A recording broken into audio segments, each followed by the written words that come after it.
बिस्मिल्लाहिर्रहमानिर्रहीम। एक बहुत इम्पॉर्टेंट टॉपिक कि अगर कोई फाइलर जो है वो पाकिस्तान के अंदर कर्ज़ा लेना चाह रहा है तो कर्ज़ा लेने के लिए एफबीआर ने क्या शराइत रखी हुई है कि किन शराइत किन कंडीशंस की बेस पे वो कर्ज़ा लेगा तो उसे कोई मसला नहीं होगा। ठीक है, तो इसके लिए हम जो लॉ है उसके अंदर जाते हैं और देखें जो यहाँ पे वर्ड इस्तेमाल हुआ है लोन कॉमा एडवांस का।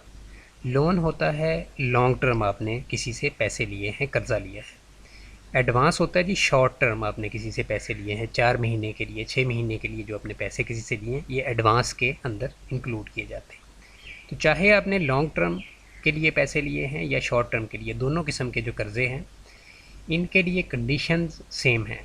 ठीक है, कंडीशंस सेम है, शराइत जो हैं एफबीआर की। पहली शर्त ये है कि ये क्रॉस चेक के थ्रू पेमेंट होनी चाहिए या थ्रू बैंकिंग चैनल होनी चाहिए। ठीक है जी, पहली कंडीशन क्या है, क्रॉस चेक के ज़रिए पेमेंट होनी चाहिए या बैंकिंग चैनल के थ्रू पेमेंट होनी चाहिए। दूसरी कंडीशन ये है कि जिससे आप लोन ले रहे हैं वो एनटीएन होल्डर होना चाहिए। ठीक है जी। अच्छा, अब मिसाल ले लें कि आप जो लोन है वो ले रहे हैं अपने किसी दोस्त या रिश्तेदार से। तो दोस्त या रिश्तेदार से अगर आप लोन ले रहे हैं तो मैं पहली चीज़ आपको ये सजेस्ट करूँगा कि कोशिश करें आप इसको आप ना लें। ठीक है जी, अगर तो किसी रजिस्टर्ड फाइनेंशियल इंस्टीट्यूशन से या रजिस्टर्ड बैंक से ले रहे हैं तो फिर कोई इशू नहीं है, लेकिन दोस्त रिश्तेदार से कोशिश करें कि इसको ना लें क्योंकि इसमें कम्प्लिकेशन पैदा हो जाती है काफ़ी ज़्यादा बाद में। ठीक है जी। तो अच्छा, अब अगर दोस्त या रिश्तेदार से आप कहते हैं कि नहीं जी मैंने तो लेना ही लेना है, तो फिर उसमें जो बंदा देने वाला है लोन और लेने वाला है लोन, दोनों के इनकम टैक्स रिटर्न्स में डबल एंट्री सिस्टम के तहत, ठीक है, जो अकाउंटिंग का सिस्टम होता है डबल एंट्री का, प्रॉपर लोन की ट्रीटमेंट जो है वो हुई होनी चाहिए। ठीक है, अब हम इसके बाद जनाब आते हैं, जनाब इसके साथ जो एविडेंसेस हैं वो क्या रिक्वायर्ड होते हैं। तो हम आ गए इनकम टैक्स रूल्स के अंदर। तो ये है जी एविडेंस, ये आप देख सकते हैं लोन एडवांस डिपॉजिट गिफ्ट, इनके लिए एविडेंस जो साथ हमने लगाना होता है इनकम टैक्स रिटर्न में अटैचमेंट करनी होती है।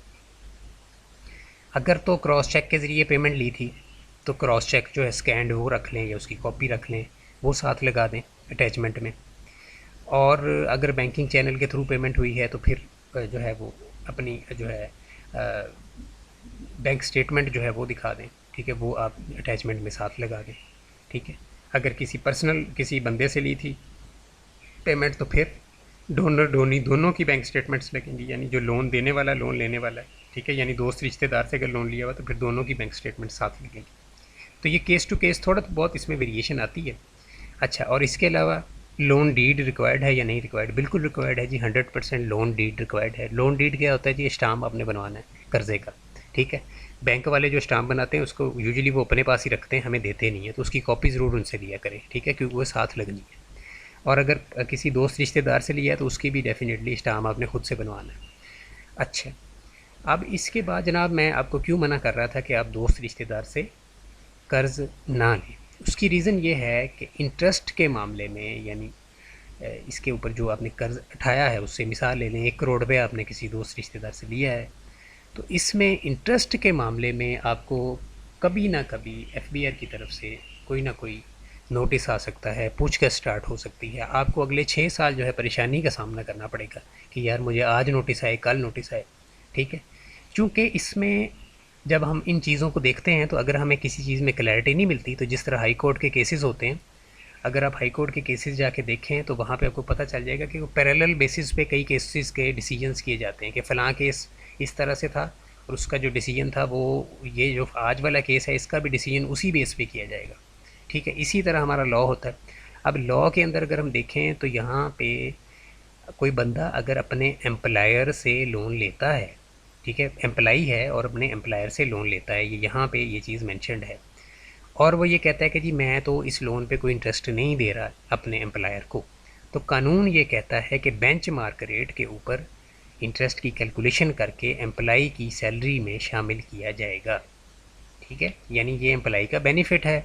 एम्प्लाई जो लोन ले रहा है उसमें अगर वो इंटरेस्ट नहीं दे रहा तो उस ये जो इसके ऊपर जो इंटरेस्ट है वो इसकी एम्प्लाई की जो सैलरी है उसके अंदर शामिल किया जाएगा और ये टैक्सेबल बन जाएगा।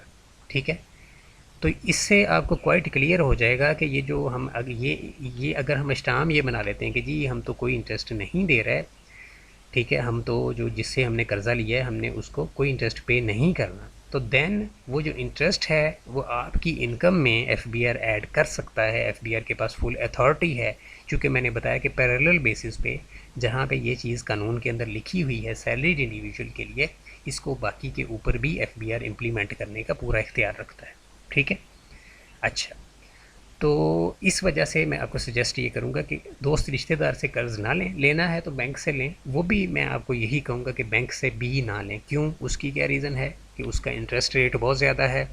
ठीक है, कोशिश करें कि मामलात को जो है जितनी चादर है उतने पाँव फैलाने चाहिए, तो अपने जो आपके रिसोर्सेज हैं उसी में गुजारा करें, लोन वाला सिलसिला जो है वो ना करें।